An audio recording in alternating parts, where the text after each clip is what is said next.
So we continue with the topic, how to learn machine learning and data science faster and be more productive. So we want to see how you can learn it faster and more productively. And it's one of our important clarification series, belongs to our important clarification series.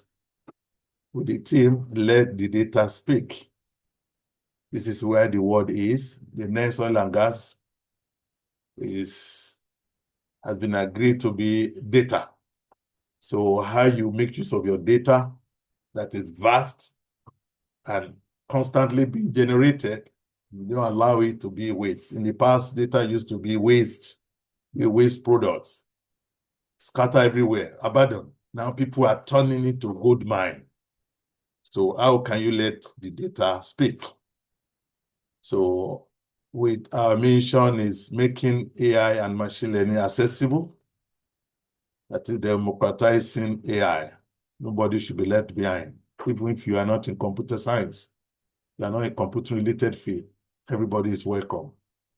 Making it accessible, ethical, and life-changing positively. So you are welcome to this class as we move that direction. As we always start with, I always recommend for us, especially for the sake of those that just joined, let us search and try to watch out this video. This material is already on our platform. For those that are just joining, you have the opportunity to join our WhatsApp group where we provide some of these learning materials. So try to find out this video. It's a part 1 to part 3, why you can no longer ignore AI and machine learning. So 3 series in one. We look there, the impact and importance of artificial intelligence and machine learning in our day-to-day activities, and as it is going far and wide. As is often stated, AI will not replace us. However, those that integrate AI into their businesses will be preferred over those that doesn't really understand how to benefit from AI. That is the stark reality. So that's why everyone is highly welcome, and we welcome all our participants on board. For those that still join us for the first time, don't worry. Don't say, oh, where will I start? You are starting the right way. We'll be providing what you need. To meet up quickly, within a couple of hours, you build your own model, and you can also assist others to build their own model. So we start with the iterating machine learning model building framework. This is how we use it to build data analytics solution. We have the data preparation, we have the feature engineering. Once you have your data, if you can make it to be an Excel file, CSV, that's fine. Otherwise, you need to prepare it to make it to be in a CSV file format. For a start, later we talk about deep learning capability, where irrespective of the nature of your data, it can cope with it. But for a starter, we don't start from that place. We start from the simple one like this. Put your data in an Excel file, see if it's a CSV file, ready for modeling. And then you do the modeling. When you do the modeling, for example, we use the K-nearest neighbor. Choose any of the no-coding AI platform. We have so many of them. The one we are using, we have a lot of videos to provide guide for you on Weka. Weka, very simple to use. Just click, you build your first model. After like few clicks, you are there. Orange is also another one where you can be drag and drop, and then you can make use of it in a unique way. So let's say we're using K-nearest neighbor, which is an algorithm that says, show me your friend, I'll tell you the kind of person you are. So we want to know if somebody is good. We look at your friends. We look at 3 of your friends. We set our K to be equal to 3. So we will rate your 3 friends. Are they good? Out of your 3 friends, 2 of them are good. 1 is bad guy. So we can categorize, we can classify you as you're a good person because the majority of your friends are good. If it's the other way around, we categorize you also as such. So that is an example of an algorithm in machine learning. Very simple. You just need to calculate the distance between this object. When we have a new object, calculate the distance between it and others. It can be 3. You may choose one. I want to see the distance between you, the closest person to you. Whatever he does is what we are going to categorize you as doing. So sometimes you see only 1K will be the best. Sometimes we try 3, we try 5, we try 7, and then we select the number of K that is working for that data. You may have another data that 1 will be the best. Another data set will come and it will be 7, K is equal to 7 that will be the best. And this is why whenever we do data analytics solution, we always pay attention to let the data speak. Don't force your opinion on the data. The data set, every data set is already having some insight. So we want to see that insight. As human beings, we cannot see them. But with machine learning, statistical method, we're able to do it. Statistical method used to be the means of doing data analysis in the past, and it's still being used. However, with the coming of machine learning, it has taken the data modeling to a higher level. Imagine, I remember when we were using statistical method for predicting permeability in oil and gas. Before you drill a well, we want to see if the well will produce oil, if the nature of the land will allow oil to come through. So with statistics, people are getting like maybe 32% accuracy, sometimes 24, 25, between this range. However, with the coming of machine learning, the last time I can remember, people are getting 99% accuracy. 99, that is the power of that machine learning. Anything you use it for, it changes the whole thing in a positive way. And that is why one of the strongest quotation about machine learning is, it is the next internet. When you say something is the next internet, that is huge, because internet has changed our life in a manner that we never expected. Today now, I'm having this lecture. People are joining from different parts of the world. So why is it possible? That is internet. Your banking operation for months, you may not even visit your bank and you still carry out operation. That is courtesy of internet. So the next technology that is expected to change the world in a very big way, similar to the internet or even more, is actually machine learning. And if you have such a technology, you can see that you can't afford to miss that kind of technology. And that's why I strongly recommend, once again, to let us take time and watch this series of video, why you can no longer ignore AI and machine learning. But someone will say you ignore it at your own disadvantage. A great one indeed. So together, let's see how we can take benefit of this very unique AI paradigms. And it's so unique to the extent that even other AI fields, they need machine learning to make them very successful, like natural language processing. It has been with us for long. However, some people don't even know what we mean by natural language processing. But with the addition of machine learning, especially deep learning, it led to the generation of things like the generative AI, like ChatGPT, DeepSeek, and the like. They are all natural language processing principle. However, machine learning changed it totally to something that you can no longer ignore. Even if you don't like them, you see people talking about them everywhere. You'll be forced to reckon with them. That is courtesy of machine learning, and that's the technology we are discussing. So when you do the first modeling, we come back to this shortly. You put the first modeling, you check the performance. That's why the iterative term is very important. Iterative. You can always go back, no rush.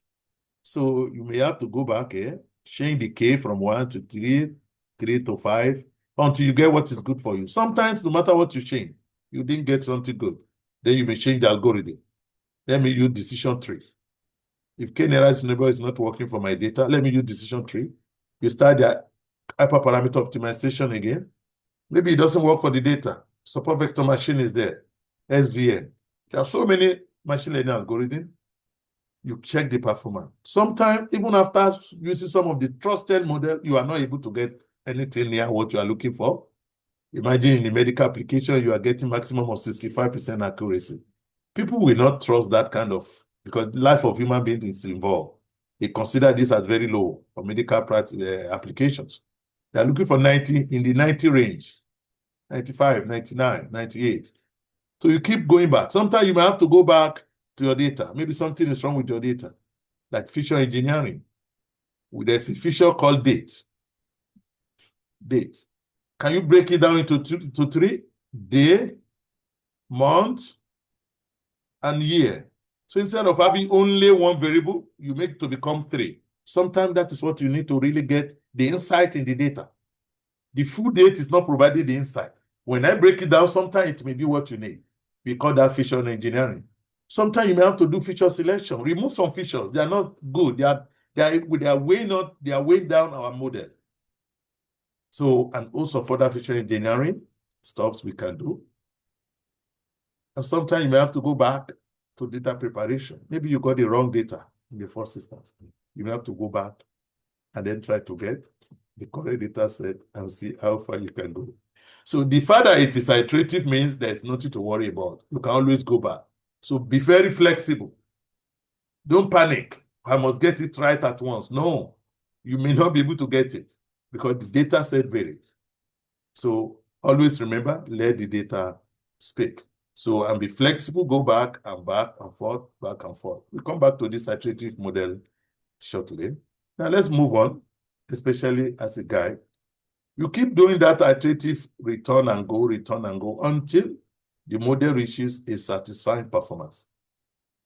I know somebody wants to ask, what is the satisfying performance? It depends on the field you are dealing with. In some fields of application, I remember one experience, we just did a quick one on that data set. We are getting like 75%. To me, it's not yet okay. I wanted to do more. But they said, no, this is more than super. We are more than okay with it. Because what they used to get is 24%, 34%. They can't imagine something can get 75%. To them, that is more than enough for them. In another field like medicine, we want something even more accurate so that doctors can trust the system and even patients can trust it. When you say you are diagnosing people with 99% accuracy, everybody will say, oh, that is wonderful. But when you say you are diagnosing someone with 75%, they say, wow, you mean you have 25% possibility of error? That will be scary. So it depends on the area where you are using it. So it's not a one number that fits all. So it depends on the area. In an area where no one has used it before, even 60% may be something that they will celebrate. Wow, 60% for a start. Then subsequent research will now be improving upon it until you get to where we are, maybe in the oil and gas. Yeah, in the oil and gas, it doesn't just get to 99 one day, 67, 75, 85, 80, until I remember I brought in the idea of hybrid using type 2 fuzzy logic system to clean the data in a way that the other model can do a better job. At that point, we started getting 99% accuracy and the like, which is also possible in other fields, depending on the kind of data set. So whatever be the case, just note that you keep doing this iterative process until you reach a satisfying performance. What is satisfying for one field may not be satisfying for the other. So let's take note of that. Now, still on how to learn it faster and in a productive way, especially for those that joined us recently, or we are still struggling to catch up, I recommend the following videos for us. Let us take time to watch the videos. They are made very, very simple to understand. So it's the kind of revision one, a total revision of machine learning, what it is. We have the second one, the third one, and then the fourth one. And then the good thing is that you can finish all this video within 1 hour, 30 minutes. It's not something that is big. It's not maybe 3 hours video. No. So once you are done with these 4 or 2 to 3 of them, you can jump to the next one, where I said after watching the 4 videos earlier provided, this is general introduction to machine learning concepts and techniques. It is now time for you to learn practically how to build your first machine learning model in weaker environment. It means you're going to download a software called Weka. Just type it online and search. It's very safe. It's for free. You install it. If you are using Mac, you install the Mac version. If you are using Windows, you install the Windows version. It's very straightforward. 32-bit or 64-bit. Most machines these days are now almost 64-bit. I don't think people still use 32-bit, but really it's an old machine. You need to check so that you don't install the wrong one. Then after that, make sure you follow these videos. So this is a demonstration of how to build your first model in Weka environment. So the first 4 videos and these 3 videos, you can finish all of them within 2.5 hours. 2.5 hours, you finish it. So it's not something that takes your time. Just one afternoon, between 2 to 4 p.m., you can finish this work. Or early in the morning, or you can break down little by little. Or while driving, you can be listening to these ones. You see, you can be listening to this and then see how it goes. Once you understand the basic of how we build machine learning modeling, then you can then demonstrate here. Once you demonstrate once, then you can bring your own data set in your own area of interest. You can bring it in, and then I'll make it even more. So this is very, very important, please, especially for those that joined us recently. Let us make sure we watch those videos. You'll be fine. It's for free. You can just, the link will be, has been provided last time. I want to believe also the coordinators will also provide for us today for the sake of people that just joined. So let us take our time to watch it the way it should be. And then we have different angles to it, to solving problems using machine learning and data science. To people from diverse backgrounds, think and brainstorm about your area of specialization and interest, and see how you could utilize machine learning modeling towards improve outcomes. Pick up a data. You don't need to collect your data at the beginning. Pick up a data that is available online, related to your field. And then let it see what modeling you can get there. Maybe somebody did it before. They achieved 85%. Can you improve upon it to get 95%? Yes, that is a good work you have done. Put it down, let people know about that. You can write your first machine learning based research within a couple of days.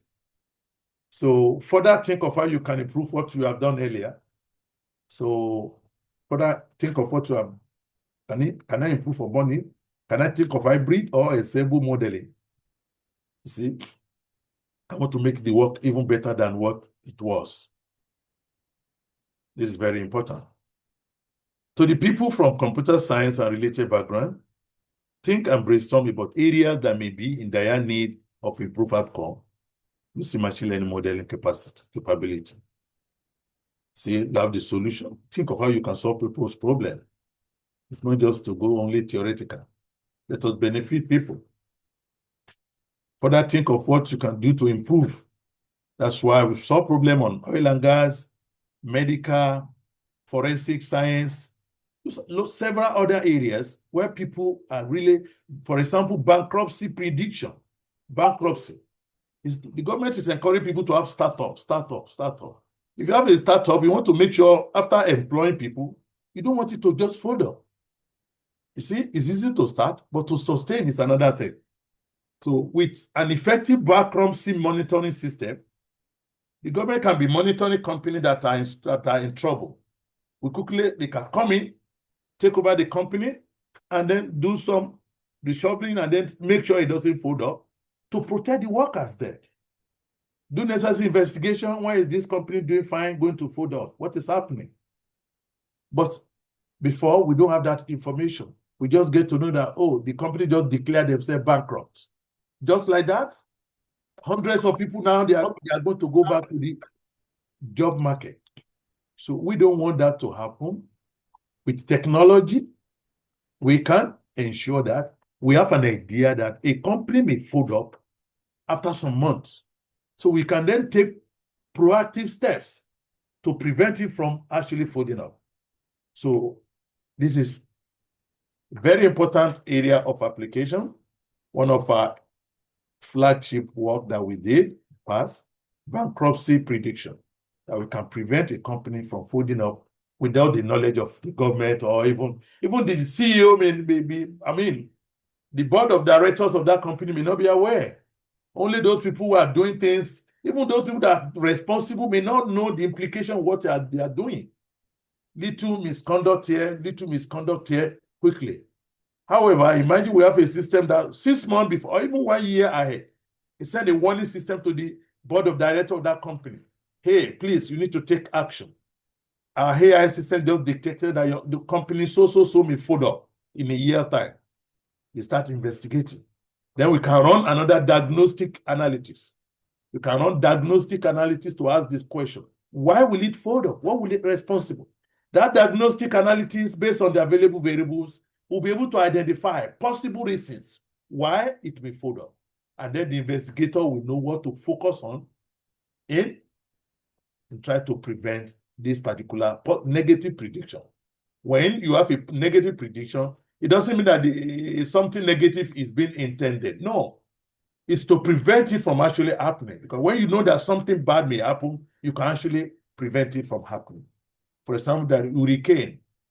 We used to have hurricane that used to cause a lot of destruction of lives and property. But now with data analytics, support with machine learning, powerful capability, ahead of 2 weeks ahead, there's prediction that will be hurricane in a particular zone. So people are evacuated within a week. And when the hurricane finally comes, then it destroy the houses, but no life is lost, which is a big win, as the case may be. So this kind of stuff, as a computer, you are from computer background, you can solve this kind of problem for people. Further, think of how you can improve what you have done. Then develop new machine learning algorithm also. So you are from computer background, you have that. Develop new machine learning algorithm. Develop new hybrid that have not been done before. New ensembles, so many things you can do, and then bring it on board and let people also start using it and benefiting from themselves. Even these days, we have a lot of people, even they're from diverse background, they're doing a lot of great work when it comes to machine learning, developing new algorithm, ensemble, hybrid, and the likes. So that is why you're all welcome on board, irrespective of your area of interest. Again, the modified iterative machine learning approach, the one we mentioned earlier, we now modify that simple one to make it support the principle of let the data speak. So once you get your data sets, we say don't do too much preprocessing. Do the minimal compulsory preprocessing so that you don't mutilate your data. What people ended up having is mutilated data. They mutilate their data, so the data they're using is no more close to the original, and they may not get the result they are expecting. So do the very little or compulsory preprocessing, like missing value treatment. It is not even compulsory if you are using decision tree families. If you want to use decision tree families, it's not compulsory, because decision tree families, J48, random forest, and other tree families, they have that inbuilt mechanism to take care of missing values. So it means you can run your first model using decision tree even with the presence of missing values. However, other algorithms may not support the presence of missing value. It means missing value become compulsory, preprocessing to be done. But after that, no other preprocessing is compulsory. Go to modeling, check what you can get, check the performance, go back again, improve it, do a hyperparameter optimization. You see it here, hyperparameter optimization, which is, you can also change the algorithm to another one. So then go back. If you are still not getting what you need, you may go back, try feature engineering, feature selection, add triple down sampling, data down sampling, feature reduction. Then sometime you may need to normalize the data. I've seen people believe that normalization is a must. It's not a must. When you want to follow the principle of let the data speak, you do it when it becomes necessary. So you must have the experimentation using the original data before normalization. And then you have another experiment after the normalization. So by so doing, you can compare the two.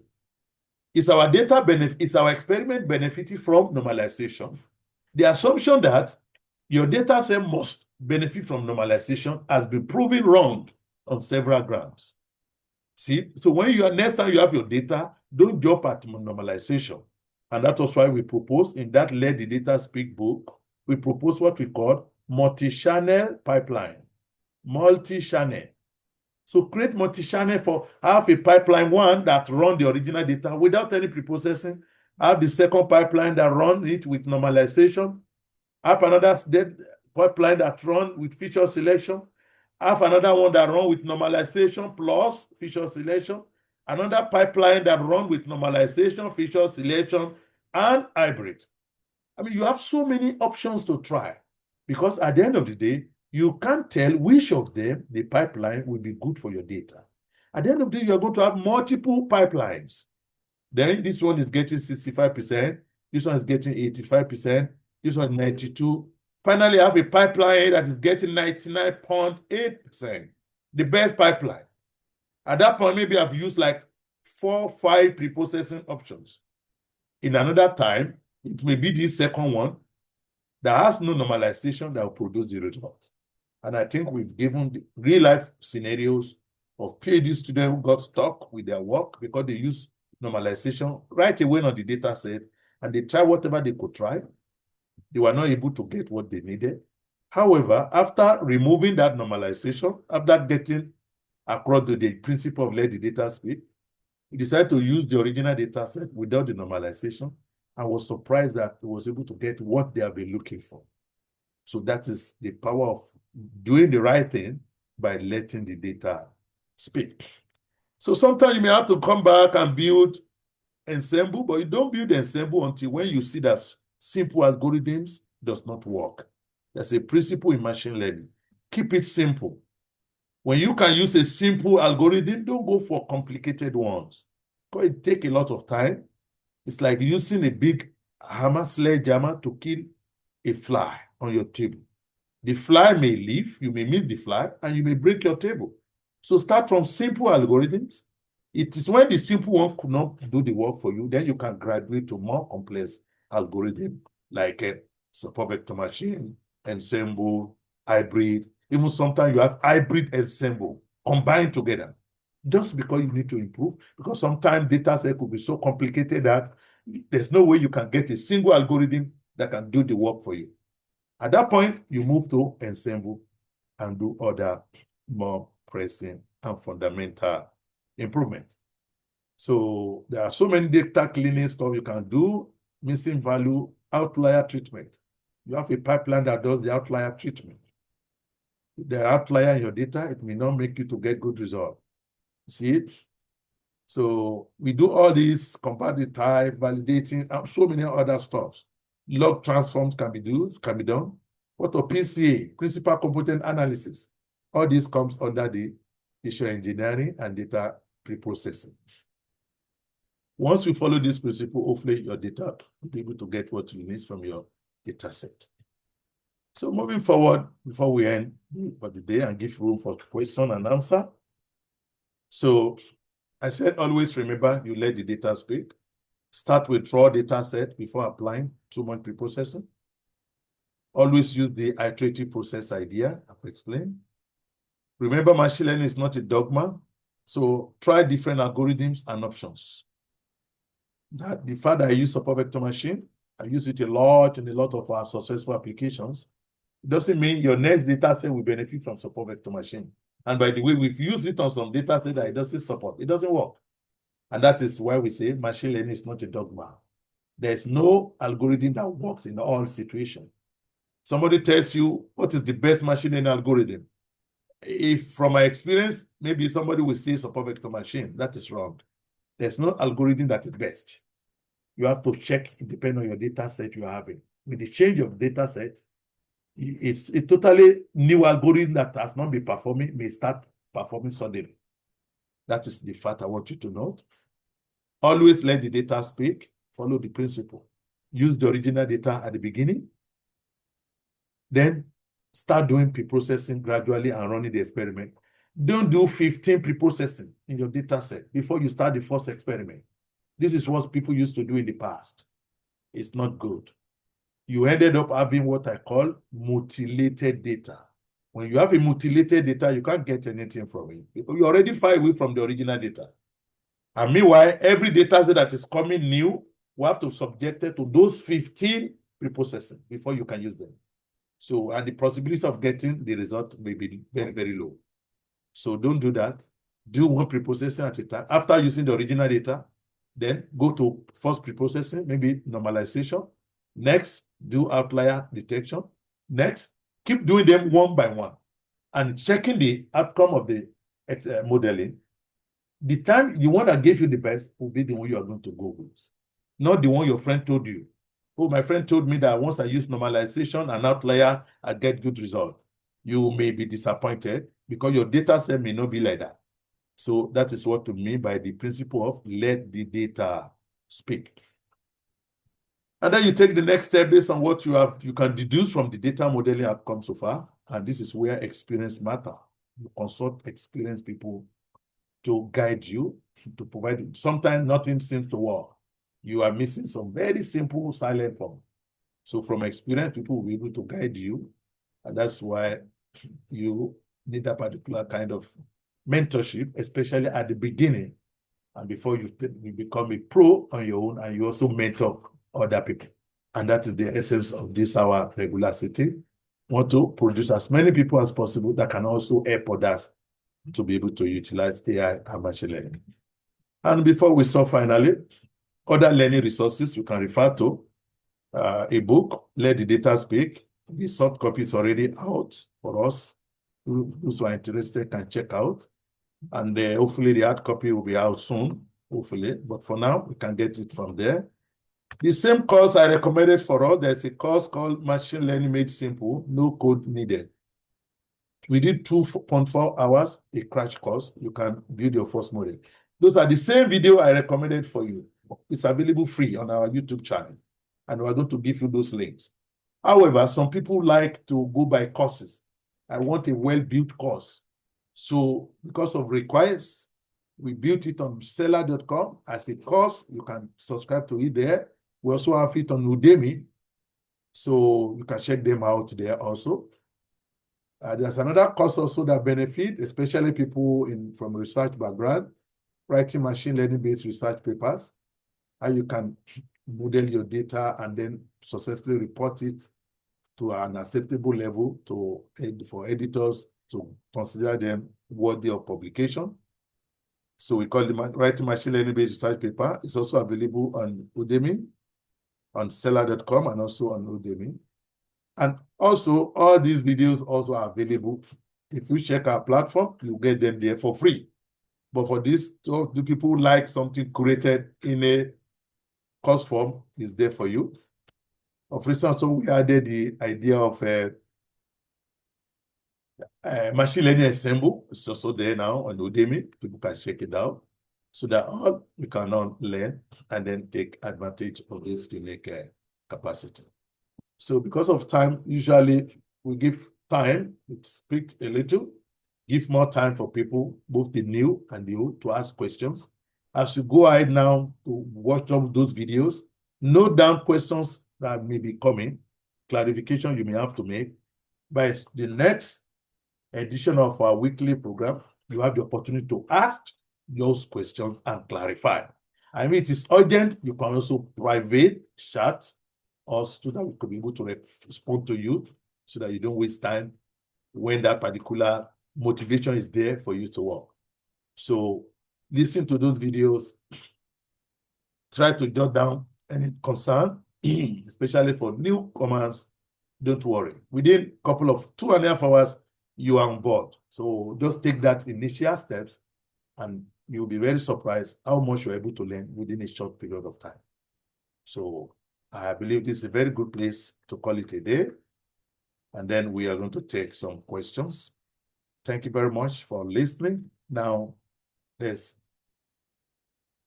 have question time and answer.